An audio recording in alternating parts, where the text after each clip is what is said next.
Bahujan Samaj party की राष्ट्रीय प्रवक्ता सीमा जी हमारे साथ हैं, जो कि दिल्ली से चल के आज इटावा विधानसभाओं का दौरा करने पहुंचे हैं। इनसे हम बात करेंगे आखिरकार इनने क्या कुछ देखा है। मैम, आज आपने विधानसभाओं का जिस तरीके से जायजा लिया है, लोगों से बातचीत की, मैम किस तरीके का माहौल देख रही हैं आप? देखिए, माहौल ये है कि जो हमारी प्रत्याशी हैं कमलेश अंबेडकर मैम, ये जीत करके विधानसभा जा रही हैं। लोग मुझे बहुत प्यार दे रहे हैं, मेरे आने पर लोग मुझे सपोर्ट कर रहे हैं और बात भी मान रहे हैं, और उनका कहना है लोगों का कि मैं बीएसपी पार्टी को वोट देंगे, तो माहौल बहुत अच्छा है। जी मैम, आप लोगों ने तमाम लोगों से बात की होगी, तो किस तरीके का माहौल देखने को मिला? जिस तरीके से ये 5 साल योगी शासन की रही, किस तरीके से आपने बातचीत की? 5 साल शासनकाल की बात करें तो हमारे उत्तर प्रदेश का हर व्यक्ति पीड़ित है। यहाँ कोई महंगाई से परेशान है, कोई लॉ एंड ऑर्डर से परेशान है, महिला सुरक्षा की वजह से हमारी उत्तर प्रदेश की बेटियां सुरक्षित नहीं हैं, वो परेशान हैं। स्कूल, कॉलेज, घर, बाहर कहीं पर भी बसों में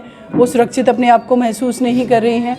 किसानों की बात करें तो हमारे किसानों के पास डीजल के पैसे नहीं हैं जिससे वो अपने फसलों की सिंचाई कर सकें। अगर ओले पड़ गए तो उनके पास में इतने संसाधन नहीं हैं कि वो अपनी फसल को ठीक से दोबारा से या अपना जीवन यापन ठीक से कर सकें। हमारे जो उत्तर प्रदेश के युवा हैं जी बेरोजगार घूम रहे हैं। आज हमारे देश की सबसे बड़ी आबादी युवाओं की है। उत्तर प्रदेश भारत का सबसे बड़ा जनसंख्या के आधार पर राज्य है जी। करीब 24 करोड़ की आबादी है यहाँ पर, और हमारा यूथ जो है वो पढ़ लिख करके अपनी एनर्जी का, अपने टैलेंट का उपयोग नहीं कर पा रहा है, क्योंकि बीजेपी पार्टी ने ऐसा माहौल बना रखा है कि युवाओं को 500 रुपये दे करके एक दिन के लिए मोटरसाइकिल दे दी, कुछ खाने को दे दिया और कह दिया आप हमारी रैलियों के नारे लगाइए। इन्होंने पन्ना प्रमुख जैसा कॉन्सेप्ट बना दिया और एक युवा को कह दिया कि आप इस मोहल्ले के अध्यक्ष हैं, आप इस ब्लॉक के अध्यक्ष हैं, जबकि उस पद का कोई मतलब नहीं है, सिर्फ इन्होंने गुमराह किया है। अब जब ये सरकार शासन से जाने वाली है तब हमारे युवा क्या करेंगे, क्योंकि उन्होंने इस चीज़ पर तो ध्यान ही नहीं दिया कि ये सरकार उनके साथ, उनके भविष्य के साथ, उनकी भावनाओं के साथ खिलवाड़ कर रही है। युवाओं को मांगनी चाहिए थी नौकरियां, देनी चाहिए थी सरकार को नौकरियां, जिससे वो परमानेंट सेटल्ड होते, उनका आय का सोर्स बढ़ता, और वो आय के जब सोर्स बढ़ते हैं तो परचेजिंग पावर बढ़ती है लोगों की, और जब परचेजिंग पावर बढ़ेगी, सामान खरीदेंगे, तो हमारा देश की जो है इकॉनमी वो ग्रोथ करती है, डिमांड बढ़ेगी, डिमांड बढ़ती है तो इंडस्ट्री लगती है, इंडस्ट्री लगती है उत्पादन होता है, लोगों को रोज़गार मिलता है, देश की इकॉनमी अच्छी होती है। लेकिन बीजेपी सरकार ने तो नोटबंदी करके इंडस्ट्री ही बंद कर दी। युवाओं की बात करें, अभी 69,000 भर्ती होनी थी टीचर की जी, घोटाला किया इन्होंने। हमारे उत्तर प्रदेश के लोकसभा के सामने पिछले लोक सेवा आयोग के सामने 1 साल से हमारे युवा बैठे हुए हैं, लेकिन उत्तर प्रदेश की योगी आदित्यनाथ की सरकार पे जूं भी नहीं कान पे रहेगा। उनको लगता है ये वही युवा हैं, अभी यहाँ से उठेंगे, हम इनको रैलियों में बुला लेंगे और फिर ये नारे लगाते घूमेंगे, भक्त बन के घूमेंगे। ऐसे ये खिलवाड़ कर रहे हैं। और वही अगर बहन जी के शासनकाल की बात करें, कोई घोषणा पत्र नहीं, कोई वादे नहीं, सीधा काम।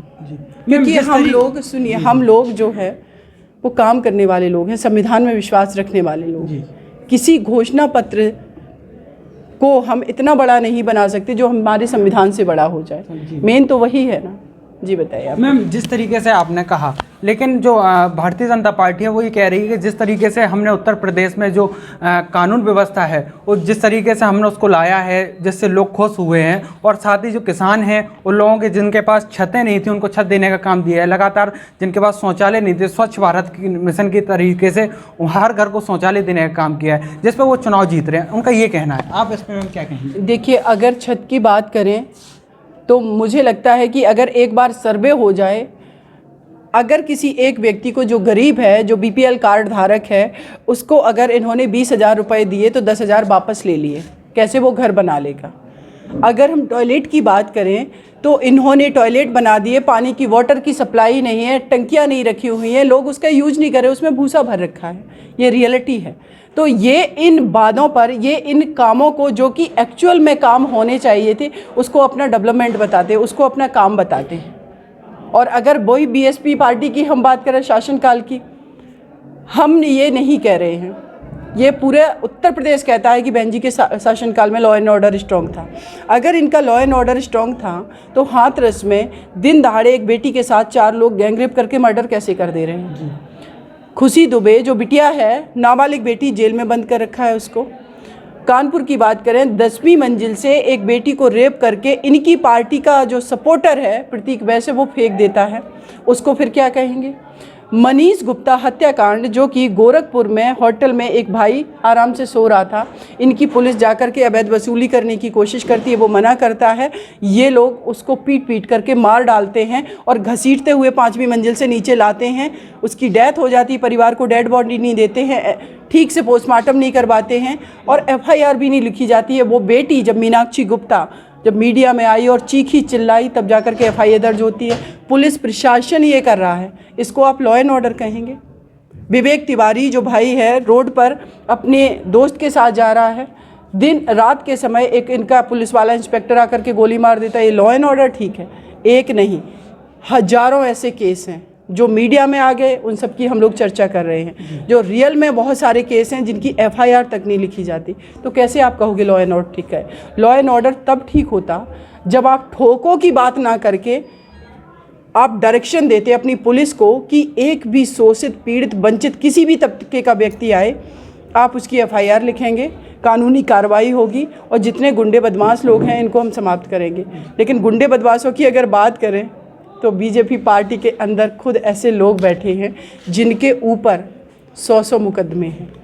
मैम क्या लगता है कि आपको जिस तरीके से मैम काम चल रहा है, तो अभी मैं सर्वे की तरीके से कहूँ तो कहा जा रहा है कि जिस तरीके से समाजवादी पार्टी और बीजेपी है उसकी टक्कर चल रही है, तो जहाँ आपकी जो बहुजन समाज पार्टी है उसकी कहाँ नज़र आ रही हो? कहीं नज़र ये टक्कर कौन दिखा रहा है? हम तो जब जनता के बीच जा रहे हैं तो जनता कह रही है कि इन दोनों पार्टियों ने ना हम लोगों का 10 साल टाइम बर्बाद किया, हमें तकलीफ़ दी, हमारे युवाओं के लिए कुछ नहीं किया, इसलिए हमारे पास विकल्प के रूप में BSP है। अगर हम वेस्टर्न यूपी की बात करें तो जिस तरीके से हमारी जो लीडर हैं सुश्री बहन मायावती जी ने, उन्होंने जो टिकट डिस्ट्रीब्यूशन किया है, रिजल्ट का वेट करिए। ये ओपिनियन पोल है और ये जो ओपिनियन पोल है हम सबको पता है कि मेन स्ट्रीम जो मीडिया है, ठीक है, मैं सारे चैनल की बात नहीं कर रही हूँ, वो रियलिटी नहीं दिखा रहे हैं। 2007 में यही हमारे देश का मीडिया दिखा रहा था कि बसपा पार्टी जो है वो 30 से 40 सीट पर सिमटने वाली है। मतलब इतना बड़ा गैप कैसे दिखा रहा था और हम फुल बहुमत में आ गए। तो हम इन सारी चीज़ों पर भरोसा नहीं करने वाले हैं। हमारी लीडर ने भी ये कहा है कि ये ओपिनियन पोल पर आप भरोसा मत करिए। आप जितने लोगों से आप मिलेंगे उतने लोगों की ओपिनियन होगी, आप उस कॉन्स्टिट्यूंसी के हर व्यक्ति से नहीं मिल पाएंगे। लेकिन वोटर जो है ना, हर वोटर तक आप नहीं पहुंच रहे हैं, तो वो वोटर फिर कौन है, वो किसको वोट दे रहा वो नहीं पता। तो सर्वे जो है एक छोटा मोटा आंकड़ा तो आप दे सकते हैं, लेकिन आप ये नहीं कह सकते हैं कि इन दोनों पार्टियों की टक्कर है। मैं इसमें विश्वास नहीं करती। बहन जी, मैम आप लास्ट सवाल है कि बहन जी मुख्यमंत्री बनती हैं तो किस तरीके से सबसे पहले उत्तर प्रदेश में काम किया जाए? उत्तर प्रदेश में बहन जी अगर मुख्यमंत्री बनती हैं तो इस उत्तर प्रदेश राज्य की बेटियों को, महिलाओं को, हर छोटी बच्ची जो अपनी माँ की कोख में भी है, उस बच्ची को भी हम प्रोटेक्ट करने की कोशिश करेंगे। उत्तर प्रदेश महिला सुरक्षा गारंटी अधिनियम देगा। किसानों की एक्चुअल में आय जो है वो हम दुगनी की बात नहीं कर रहे हैं, क्योंकि ये फरेबी और झूठे चीज़ें होती हैं। जो रियलिस्टिक ग्राउंड है हम उस पर काम करने वाले लोग हैं। हाँ, इतना ज़रूर करेंगे कि हमारा किसान जो है वो फांसी नहीं लगाएगा, वो शोषित पीड़ित नहीं होगा, वो परेशान नहीं होगा, उसको सही MSP का मूल्य मिलेगा।